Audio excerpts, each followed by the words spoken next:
Bwana, muda mchache ujao tunakwenda kushuhudia mchezo wa klabu bingwa barani Afrika hatua ya makundi, Yanga dhidi ya Al Ahly, mchezo ambao unakwenda kutoa taswira ni nani ambaye anatengeneza mazingira mazuri ya kuweza kutinga hatua ya robo finali. Bwana, tunafahamu kwamba timu zote zina pointi 4 kwa maana ya kushinda mchezo mmoja na kutoa sare mchezo mmoja, lakini Yanga akizidiwa kwa magoli ya kufungwa na kufunga. Kwa hiyo tunakwenda kushuhudia mchezo mwingine mkali, Yanga dhidi ya Al Ahly, mchezo ambao tunakwenda kuona ni nani ambaye pengine huenda akawa wa kwanza kuweza kukata tiketi ya kutinga hatua ya robo finali ya klabu bingwa barani Afrika. Sasa tunakwenda kutabiri kikosi kwa upande wa klabu ya Yanga. Pengine kocha Pedro Gonçalves anaweza akaingia na kikosi kipi kwenye mchezo huo ambao unakwenda kupigwa masaa machache yajayo. Sasa kwa upande wa klabu ya Yanga huenda kusio kuna mabadiliko makubwa sana kutokana na aina ya wachezaji ambao Yanga kwa sasa wako nao, lakini pia kutokana na usajili ambao wameufanya kwenye dirisha dogo la usajili. Golini atakaa Djigui Diarra, moja kati ya nyota ambaye ameendelea kuonyesha ubora wake hususan kwenye michezo ya AFCON. Lakini nambari 2 Mohamed Hussein Shabalala anakwenda kucheza mchezo huu kama kocha Pedro Gonçalves ataona yuko fiti. Lakini nambari 3 ni Patrick Israel Mwenda, nambari 4 ni Baka, nambari 5 ni Dickson Job, nambari 6 ni Mohamed Damaro, ingizo jipya kwenye dirisha dogo la usajili, na nambari 7 anakwenda kucheza Pacome Zouzoua. Nambari 8 huenda akaonekana Duke Abuya, lakini pia nambari 9 ni Prince Mpumelelo Dube, nambari 10 Maxim Pia Nzengeli, na 11 ni Alan Okello, ingizo jipya ndani ya klabu ya Yanga kwenye dirisha hili dogo la usajili. Huo ni utabiri wa kikosi cha Yanga kuelekea kwenye mchezo huo, na wewe pia unao nafasi ya kuweza kutabiri kikosi chako kwa upande wa klabu ya Yanga, kwamba unafikiri pengine Pedro Gonçalves ataingia na aina gani ya nyota, na nyota gani ambao wewe mwenyewe kama shabiki mpenda soka unatoa asilimia kubwa ya kikosi chako kwamba huenda kikaanza dhidi ya Al Ahly. Kwangu mimi hapa nimesema golini atakuwepo Djigui Diarra, nambari 2 Mohamed Hussein Shabalala, nambari 3 Patrick Israel Mwenda, 4 Baka, 5 Dickson Job, nambari 6 Mohamed Damaro, nambari 7 Pacome Zouzoua, 8 Duke Abuya, 9 Prince Dube, 10 Maxim Pia Nzengeli, lakini 11 Alan Okello. Kwa nini pengine Maxim Pia Nzengeli anaweza akaanza kama nambari 10? Ni kutokana pia na maingizo mapya ambayo Yanga wameyafanya kwenye dirisha dogo la usajili. Tunaona kwamba Maxim Pia Nzengeli anaweza akacheza kama nambari 10 kwa maana ya kucheza nyuma ya mshambuliaji, lakini wakati huo pia ana uwezo wa kucheza pembeni, akatokea kama mshambuliaji wa pembeni. Kwa hiyo wanaweza kuwa wanabadilishana Pacome Zouzoua.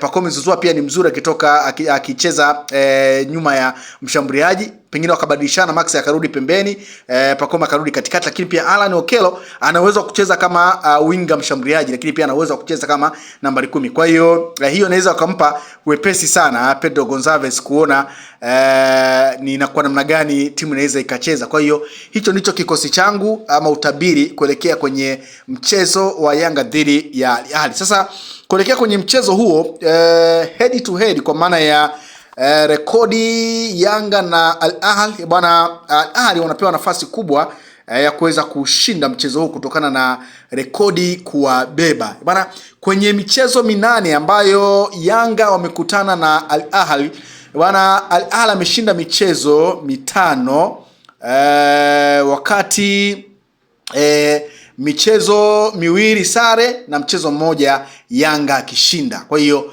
unaweza kuona ni kwa namna gani bado Al Ahly anapewa nafasi kubwa ya kuweza kushinda mchezo huo kutokana na head to head dhidi ya klabu ya Yanga, namna ambavyo imeendelea kumbeba. Lakini Yanga Afrika wakiwa ugenini kwenye mechi 6 za mwisho kwa upande wa kombe la klabu bingwa barani Afrika ama kwenye michuano ya kimataifa, bwana, Yanga kwenye michezo 6, Yanga wameshinda michezo 2, wametoa sare michezo 2 na wamepoteza michezo 2. Si haba, ni moja kati ya takwimu ambayo Yanga pia inawabeba. kwenye mchezo wa ugenini, lakini wanakwenda kukutana na moja kati ya timu kubwa, moja kati ya klabu ambayo inaongoza kwa kuweza kulitoa taji la klabu bingwa barani Afrika. Kwa hiyo si mchezo mdogo na si mchezo mrahisi sana kwa klabu ya Yanga. Ni mchezo mgumu kwa Yanga ambao pengine kama wanahitaji ushindi, wanahitaji kuheshimu klabu ya Al Ahly kutokana na ukubwa walionao, lakini pia kutokana na nyota ambao wameendelea kwa miliki.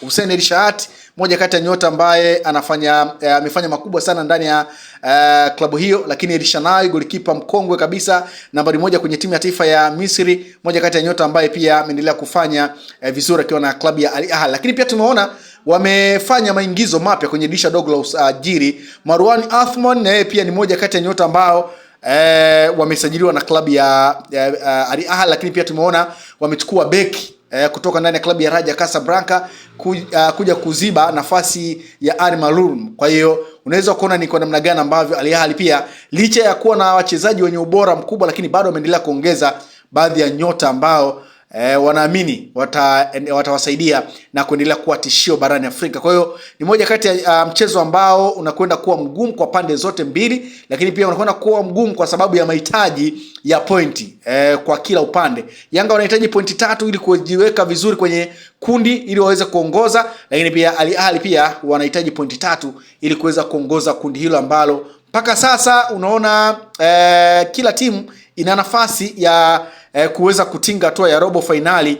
Ukitazama kundi namna ambavyo limekaa, kama Yanga atapoteza halafu pengine FAR Rabat anakuja kushinda, basi Yanga watashuka. Kwa hiyo unaweza kuona ni kwa namna gani ambavyo kundi ni gumu na Yanga wanahitaji ushindi ama Al Ahly wanahitaji ushindi ili kujiweka kwenye nafasi nzuri. Kuangalia msimamo, Al Ahly wana pointi 4 wakiwa wamecheza michezo miwili, lakini wana magoli 3 ya kufunga. Yanga nafasi ya pili, wamecheza michezo miwili, pointi 4, lakini wana 1 plus kwa maana ya faida ya goli 1 kwenye michezo ambayo wamecheza. Lakini nambari 3 kwa maana nafasi ya 3 bwana FAR Rabat amecheza michezo miwili na alama 1, lakini JS Kabylie kutoka Algeria wao wako nafasi ya 4, wamecheza michezo miwili wana alama 1. Kwa hiyo kama Yanga pengine anapoteza dhidi ya Al Ahly alafu FAR Rabat anakuja kushinda dhidi ya JS Kabylie, manake Yanga anaweza akashuka pia kutokana na ule uwiano wa magoli ya kufungwa na kufunga. Lakini pia kama JS Kabylie ataweza kushinda mchezo dhidi ya FAR Rabat,